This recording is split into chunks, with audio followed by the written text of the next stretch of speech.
ဗုဒ္ဓဘာသာ၏အခြေခံကောင်းများဆိုတဲ့တရားဟောစဉ်လိုက်ကလေးကိုစတင်လွှင့်ပါပြီဓမ္မမိတ်ဆွေပေါင်းသူတော်ကောင်းများနှင့်လူငယ်မောင်မယ်လေးများတို့တရားလူလားကြကုန်သောဗုဒ္ဓဘာသာတွင်သူတော်စင်ပေါင်းတို့အာယုန်တစ်ပါးကိုစိတ်မသွားဘဲနဲ့လိလာမှတ်သားနာယူကြပါလို့သတိပေးနှိုးဆော်တိုက်တွန်းလိုက်ပါတယ်ဒီနေ့မှာတော့ကိုတွေ့တိမှချမ်းသာရမယ်ဆိုတဲ့တရားတော်ဓမ္မဒါနပြုလုပ်ပေးသွားမှာဖြစ်ပါတယ်ကိုတွေ့တိမှချမ်းသာရမယ်ဆိုတဲ့တရားတော်ဓမ္မဒါနပြုလုပ်ပေးမှာဖြစ်ပါတယ်ဒီတရားတော်ကိုဓမ္မဒါနပြုခြင်းသည်ဓမ္မအသည့်ဓမ္မဘုဒ္ဓရာတွေတိုးပွားစေဖို့ဝိပဿနာအသည့်ဝိပဿနာဘုဒ္ဓရာတွေတိုးပွားစေဖို့ဒါရည်ရွယ်မှန်းထားပြီးတော့မှဓမ္မဒါနလုပ်ပေးနေခြင်းဖြစ်ပါတယ်ဒါကြောင့်ကြုံတောင်ကြုံခဲ့ကြုံရခဲ့တဲ့သာသနာတော်ကြီးရအောင်ရခဲ့ရနိုင်ခဲ့တဲ့လူဘဝကြီးမှာအသေးမဟုတ်ခင်အသည့်တွေနောက်မကြပါစေနဲ့အသေးမဟုတ်ခင်အချင်းတွေနောက်မကြပါစေနဲ့အသေးမဟုတ်ခင်ကိုယ်အချောင်းကိုသိအောင်လုပ်ပါလို့ထပ်ဆင့်ပြီးတော့နှိုးဆော်တိုက်တွန်းညင်ပါတယ်တသက်နဲ့တကူတတန်စရာနဲ့တနာကြခဲ့တဲ့ဗုဒ္ဓရဲ့တရားတော်တွေတသက်နဲ့တကူတတန်စရာနဲ့တဘဝကျင့်ရခဲ့တဲ့ဗုဒ္ဓရဲ့တရားတော်တွေကိ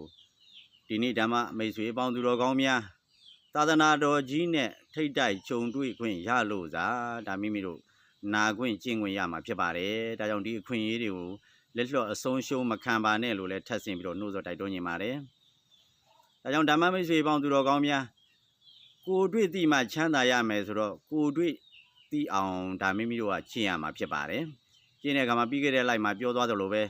ဲဒါကိုတွေ့တရားတိမှပွားဆိုကိုတွေ့တွေကိုပဲဒါဟောပေးနေတာဖြစ်ပါတယ်ကိုတွေ့တွေကိုဟောပြီးတော့မှကိုတွေ့တိတာလေးတွေကိုလည်းထပ်ဆင့်ပြီးတော့မှဒါဓမ္မဒါနလုပ်ပြီးတော့ဖြန့်ဝေပေးနေခြင်းဖြစ်ပါတယ်အဲ့တော့စပြီးတော့အာထုစဓမ္မမိတ်ဆွေညာစပြီးတော့အာထုတဲ့အချိန်မှာဒီအနုလောမခန္တီဆိုတဲ့သီးခံခြင်းတရားနဲ့ဒါရှင်းရမှာဖြစ်ပါတယ်အဲ့တော့အနုလောမခန္တီဆိုတဲ့သီးခံခြင်းတရားဒီဝိပဿနာဉာဏ်နဲ့ဆက်နွယ်နေတဲ့ဒါတရားလည်းဖြစ်ပါတယ်ဒါကြောင့်မို့လို့စပြီးတော့အာထုမဲ့ယောဂီဓမ္မမိတ်ဆွေများတို့ဒီသီးခံခြင်းတရားမရှိဘဲနဲ့ဘယ်လိုလုပ်ယုံနာကိုတွေ့မှာလဲသီးခံခြင်းတရားမရှိဘဲနဲ့ဘယ်လိုလုပ်ဖြစ်ဖြစ်ကိုမြင်မှာလဲသီးခံခြင်းတရားမရှိဘဲနဲ့ဘယ်လိုလုပ်နိဗ္ဗာန်ကိုရမှာလဲဒါလေးတွေသတိထားဖို့ပေါ့နော်အဲ့တော့စပြီးတော့အာထုစပုဂ္ဂိုလ်မှာဘယ်လိုလုပ်တမာရီတွေရမှာလဲဘယ်လိုလုပ်ဇန်တွေရမှာလဲဘယ်လိုလုပ်ဝိပဿနာဉာဏ်တွေရနိုင်မှာလဲစပြီးတော့အာထုတဲ့အချိန်မှာမိမိတို့ညာတပရိညာလိလာမှုနဲ့ခန္ဓာအာယတနာဓာတ်သစာပညာပရမတ်ပဋိစ္စသမုပ္ပါအကြောင်းကျိုးတရားကြီးတွေကိုမိမိတို့ကလေ့လာထားပြီးတော့ဆရာတော်သမတော်ကြီးတွေရဲ့လမ်းညွှန်ချက်အတိုင်းလေ့လာသင်ယူပြီးတော့ဗုဒ္ဓရဲ့အဆုံးအမအတိုင်းမိမိတို့ကလိုက်နာကျင့်သုံးတဲ့အခါမှာဒီသီးခံခြင်းနဲ့စရမှာဖြစ်ပါတယ်အဲ့တော့သီးခံခြင်းနဲ့စပြီးတော့မှကျင့်တဲ့အခါမှာမိမိတို့လေ့လာသင်ယူထားတဲ့အသိဉာဏ်နဲ့ခန္ဓာမှာရှိတဲ့အရှိတရားတွေကိုမိမိတို့ကလက်တွေ့တိုက်ကြည့်ရမှာဖြစ်ပါတယ်အဲ့တော့တိုက်ကြည့်တဲ့အခါမှာမိမိတို့ကဘယ်လိုတွေ့လာမလဲတိုက်ကြည့်တဲ့အခါကျတော့မိမိတို့စပြီးအာထုတ်စမှာတော့ဘယ်လို့မှမိမိတို့ကဉာဏ်ကလက်ခံနိုင်မှာမဟုတ်ပါဘူးစပြီးတော့မှအာထုတ်တာတမာရီလည်းမရသေးဘူးဝိသနာဉာဏ်လည်းမရသေးဘူးဆိုဘယ်လို့မှဉာဏ်ကလက်ခံနိုင်တဲ့အကြောင်းမရှိပါဘူးအာထုတ်တာများလာတဲ့အခါအာထုတ်တာများလာပြီဆိုတာနဲ့အမျှတမာရီတွေလည်းအားကောင်းလာမယ်တမာရီဇန်တွေလည်းရလာမယ်နောက်တစ်ခုကဝိပဿနာဉာဏ်တွေလည်းရလာမယ်ဆိုဒီပုံကိုယ်တွေကတဖြည်းဖြည်းနဲ့မိမိတို့ဒီယုတ်ဒီနံဒီခန္ဓာတွေဒီယုတ်ဒီနံဒီခန္ဓာရဲ့ဖြစ်ပျက်တွေဒီယုတ်ဒီနံဒီခန္ဓာကနေကျော်လွန်ပြီးတော့မှအသင်္ခတဆိုတဲ့နိဗ္ဗာန်ကြီးကိုသွားတွေ့မှာဖြစ်ပါတယ်အဲ့တော့စပြီးတော့ဒီလိုတွေ့ဖို့ရန်အတွက်ကိုဒီလိုသီးခံခြင်းတရားဆိုတဲ့အနုလောမခန္တီနဲ့မကျင့်ပါပဲနဲ့ဘယ်လိုတွေ့နိုင်မလဲဒါလေးတွေသတိထားဖို့ပေါ့နော်ဒါဆရာတော်သမတော်ကြီးတွေကိုလည်းမေးလျှောက်ကြည့်ပါတကယ်တက်ကျွမ်းတဲ့ဆရာတော်သမတော်ကြီးတွေကိုမေးလျှောက်ကြည့်ပါဒီအနုလောမခန္တီဆိုတဲ့သီးခံခြင်းတရားနဲ့စကျင့်ရမှာဖြစ်ပါတယ်စကျင့်တဲ့အခါမှာရုပ်ကိုလည်းလေ့ကျင့်ပေးရမယ်စိတ်ကိုလည်းလေ့ကျင့်ပေးရမယ်ရုပ်ကိုလည်းလေ့ကျင့်ပေးရမယ်စိတ်ကိုလည်းလေ့ကျင့်ပေးရမယ်အလေ့ကျင့်နေအားကောင်းလာတာနဲ့အမျှဒီယုတ်ကြီးကလည်းကြာကြာအားထုတ်နိုင်မှာဖြစ်ပါတယ်စိတ်ကလည်းကြာကြာတမာတိထူထောင်နိုင်မှာဖြစ်ပါတယ်ဆိုတာလေးတွေဒါတွေပြောချင်ပါတယ်အဲ့တော့ဓမ္မမိတ်ဆွေများလက်တွေ့လှုပ်ကြည့်ပါလက်တွေ့လှုပ်ကြည့်ပါကျွန်တော်တို့ကတော့လက်တွေ့အားထုတ်ခဲ့ပြီးပါပြီပြီးခဲ့တဲ့လိုက်မှာပြောခဲ့သလိုပဲကျွန်တော်တို့ခြေနေအများကြီးဝိုင်းကြိုက်တယ်သီးခံပြီးကျင့်တယ်ဖြုတ်မှတ်တွေကြိုက်တယ်သီးခံပြီးကျင့်တယ်ဒီလိုသီးခံပြီးကျင့်လို့လဲဒါသမထယာနိကနီးနဲ့ကျင့်သွားတဲ့အခါမှာသမထအပိုင်းမှာလဲဒါနမိတ်တွေတွေ့ခဲ့ရပါတယ်ဒါလေးတွေနောက်ရမှာဆက်ပြောသွားမှာဖြစ်ပါတယ်နမိတ်တွေကိုအဲ့တော့ဝိပဿနာယာနိကနီးနဲ့ဝိပဿနာကိုဒီဇိုင်းမှအားထုတ်ပြီးဆိုရင်လဲခုနဥပကိရိတာတရားမေတ္တု10ပါးကမြင်ကိုမြင်ရမှာမမြင်လို့လည်းမရဘူးဒါလေးလဲဆက်ပြီးဓမ္မဒါနလုပ်ပြီးသွားမှာဖြစ်ပါတယ်အဲ့တော့သမထပိုင်းမှာလဲ နမိတ်တွေကိုမြင်လာရမယ်ဝိပဿနာပိုင်းမှာလည်းဒီမက်တုတွေကိုမြင်လာရမယ်အဲ့လိုမြင်လာမှဒီလမ်းစဉ်တွေကမှန်မှာဖြစ်ပါတယ်အဲ့တော့ဒီလိုမမြင်လဲဒီလမ်းစဉ်ကမမှန်ပါဘူးဒါဗုဒ္ဓရဲ့အဆုံးအမနဲ့ဆရာတော်ကြီးသမတော်ကြီးဒီလမ်းညွှန်တဲ့အတိုင်းကတတဝေမတိန်လိုက်နာကျင်ဆုံးရင်ဒီလိုအဟောနဲ့အချင်းနဲ့တကယ်ချိတဲ့အခါမှာမြင်ရမှာဖြစ်ပါတယ်အဲ့တော့မြင်တဲ့အခါမှာလည်းခုနပြောသလိုဝိပဿနာဉာဏ်နဲ့ရင့်တန်လာအောင်တဖြည်းဖြည်းနဲ့သိခံပြီးကျင့်ရမှာဖြစ်ပါတယ်ဓမ္မမိတ်ဆွေများအဲ့တော့ကိုတွေ့တိမှချမ်းသာရမယ်ဆိုတာကိုတွေ့အောင်ဘယ်လိုအားထုတ်ရမလဲဆိုတော့မိမိတို့လေ့လာသင်ယူထားတဲ့ဗုဒ္ဓရဲ့အဆုံးအမတွေနဲ့ခန္ဓာမှာရှိတဲ့အရှိတရားတွေကိုလက်တွေ့တရားအားထုတ်မျက်လုံးလေးဇုံမိတ်ပြီးတော့တရားအားထုတ်ပြီးတော့တိုက်ကြည့်တယ်ကြိုက်ကြည့်တယ်တိုက်ကြည့်ကြိုက်ကြည့်ပြီးညာဆိုလဲအစာဥပိုင်းမှာတော့မိမိတို့ကဘယ်လို့မှဉာဏ်ကလက်ခံနိုင်မှာမဟုတ်ပါဘူးနောက်ပိုင်းကျတော့ဉာဏ်ကလက်ခံနိုင်လောက်အောင်ဘာဝိတ္တပအမြဲတမ်းပွားပေးရမယ်ဘဟုလီကတော့ကြိမ်မှန်များစွာပွားပေးရမယ်အမြဲတမ်းပွားပေးရမယ်ပွားပေးပါများလာရင်ဘာဖြစ်လာမလဲ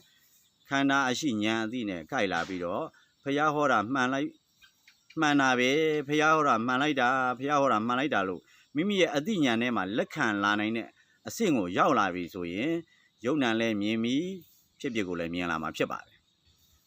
အဲ့တော့ယုံ nant ကိုလည်းမြင်ပြီဆိုရင်သက္ကာဒိဋ္ဌိပြုတ်ပြီဖြစ်ဖြစ်ကိုမြင်သတ္တရဒိဋ္ဌိနဲ့ဩစီတာဒိဋ္ဌိပြုတ်မှာပဲဒီဒိဋ္ဌိ၃ပါးပြုတ်သွားပြီဆိုတဲ့ပုဂ္ဂိုလ်ဟာရှေ့ဆက်မဉ္ဇဉ်ဖူဉ္ဇဉ်ရဖို့ရအတွက်မိမိတို့အေးစီးတည်ငြိမ်သွားနဲ့အားထုတ်နိုင်ပါပြီဆိုတဲ့အကြောင်းကိုဒါဓမ္မဒါနလုပ်ပေးနေတာဖြစ်ပါတယ်ကျွန်တော်တို့အားထုတ်ခဲ့ခြင်းကလို့အခက်ခဲတွေမဖြစ်ရလေအောင်ဒီလိုအားထုတ်နိုင်ဖို့ရန်အတွက်ဒီအနုလောမခန္တီတရားစီအမတမအရေးကြီးသလိုခန္ဓာအာယတနာဓာတ်သစ္စာပညာပရမတ်အကြောင်းကျိုးပရိစ္ဆသမုပ္ပါဒ်တွေကိုလည်းနားလည်ကျွမ်းကျင်အောင်လေ့လာပြီးမှရှင်းပါလို့လည်းဒါပြောချင်ပါတယ်ဒါမှသာလျှင်မိမိတို့ကစစ်ပြီးတော့မှမဉ္ဇဉ်ဖူဉ္ဇဉ်ရဖို့ရန်အတွက်အားထုတ်သွားနိုင်မှာဖြစ်ပါတယ်လို့ဒါဓမ္မမိတ်ဆွေပေါင်းသူတော်ကောင်းများကိုဒါမျှဝေပေးနေခြင်းဖြစ်ပါတယ်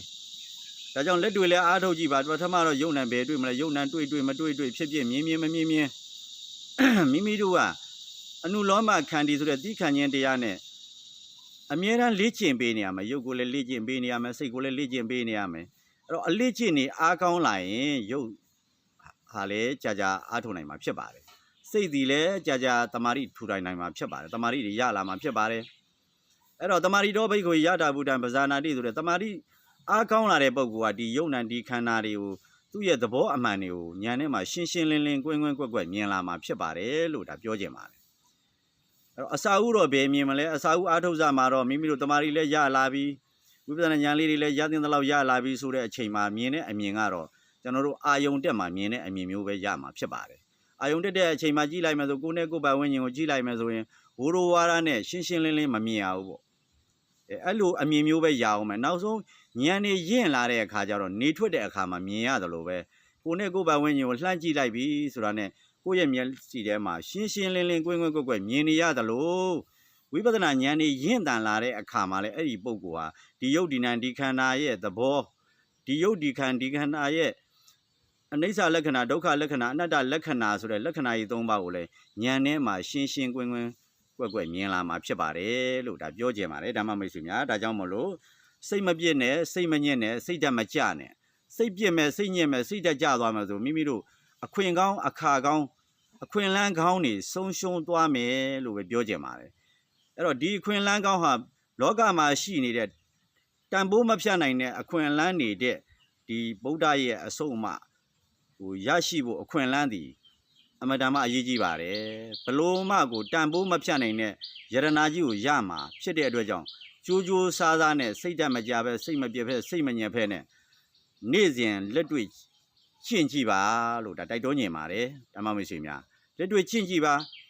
ဟိုသီးခံပြီးတော့မှရှင်းကြည့်ပါယုံ nant ကိုမြင်မမြင်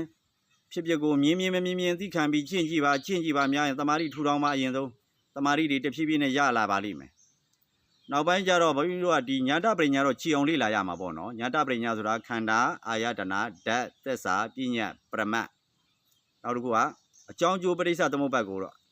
ဒီအလုတ်လုံးမဲ့အနေထားလောက်တော့လေ့လာရမယ်လေ့လာပြီးမှခန္ဓာအရှိကိုဉာဏ်အသိနဲ့တိုက်ကြည့်မယ်ကြိုက်ကြည့်မယ်